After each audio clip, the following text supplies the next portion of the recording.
ఈ ధరణి అనే ఏదైతే వెబ్సైట్ కావచ్చు, లేకపోతే వారు చెప్తున్న ఈ సాంకేతిక అద్భుతము చంద్రశేఖరరావు గారు సొంతంగా కనిపెట్టిందో, లేకపోతే చంద్రశేఖరరావు గారు సొంతంగా మన రాష్ట్రానికి అందించిన గొప్ప వరప్రదాయిని ఏం కాదు అధ్యక్ష. 2010 సంవత్సరంలోనే ఒరిస్సా రాష్ట్రం, మన పక్కనున్న రాష్ట్రం, ఈ ధరణి పేరు మీద ఈరోజు తెలంగాణ రాష్ట్రంలో ఏదైతే ఈ ధరణి ఈ మాడ్యూల్ని ఇంట్రడ్యూస్ చేసినో IL&FS సంస్థకు 2010 సంవత్సరంలోనే అక్కడ రిజిస్ట్రేషన్లు చేయడానికి, అక్కడ భూ రికార్డులను పరిశీలించడానికి ఒరిస్సా ప్రభుత్వము నామినేషన్ బేసిస్ మీద వాళ్ళకి టెండర్ ఇచ్చింది అధ్యక్ష. 2019 సంవత్సరంలో చంద్రశేఖరరావు గారు ఏ సంస్థకైతే కట్టబెట్టిండో అదే సంస్థ, అదే యజమానులకు ఒరిస్సా రాష్ట్ర ప్రభుత్వము 2010 సంవత్సరంలోనే ఈ ధరణి పేరు కూడా మార్చలేదు అధ్యక్ష.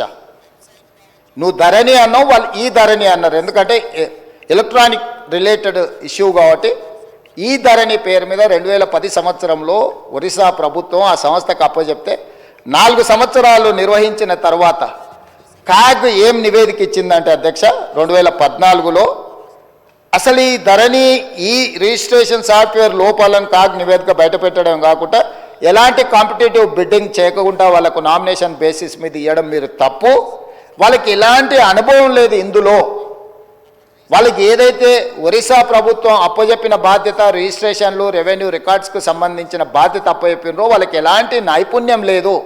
ఇలాంటి నైపుణ్యం లేని సంస్థకు, లోపభూయిష్టంగా నిర్వహిస్తున్న సంస్థకు మీరు ఇవ్వడం 100% అని తప్పుపట్టడమే కాకుండా NIC, కేంద్ర ప్రభుత్వ రంగ సంస్థ అయిన NICకి ఇలాంటి సంస్థల్ని మీరు అసలు పక్కన పెట్టి వాళ్ళకి ఇవ్వకుండా వీళ్ళకి ఇవ్వడం తప్పు అని చెప్పి కాగ్ నివేదిక ఇచ్చింది అధ్యక్ష 2014లో.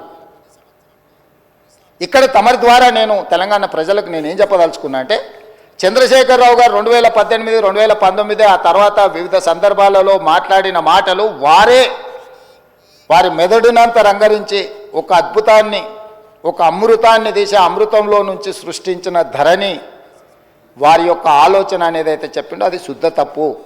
2010 సంవత్సరంలోనే IL&FS కంపెనీ ఈ విధానాన్ని ఒరిస్సా ప్రభుత్వానికి చేరవేస్తే, ఒరిస్సా ప్రభుత్వం వాళ్ళ కాంట్రాక్ట్ ఇస్తే 4 సంవత్సరాలు నిర్వహించిన తర్వాత కాగ్ నివేదిక 100% తప్పు పట్టింది. ఈ లోపభూయిష్టమైన,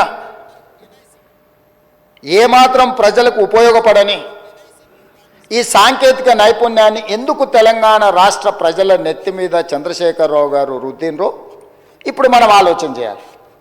అంటే ఒక రాష్ట్రము 4 సంవత్సరాలు ఈ ప్రయోగం చేసి, ప్రయోగం ద్వారా సత్ఫలితాలు సాధించకపోను, దీనివల్ల ప్రయోజనం లేదని కేంద్ర ప్రభుత్వ రంగ సంస్థ అయిన కాగ్, కాంప్ట్రోలర్ ఆడిటర్ జనరల్ తప్పు పట్టిన తర్వాత కూడా చంద్రశేఖరరావు గారు దీన్ని ఎందుకు తెలంగాణ ప్రజల నెత్తి మీద రుద్దిండో తెలంగాణ ప్రజలకు తెలవాల్సిన, చెప్పవలసిన బాధ్యత ఈ రాష్ట్ర ముఖ్యమంత్రిగా నా మీద ఉన్నది అధ్యక్ష.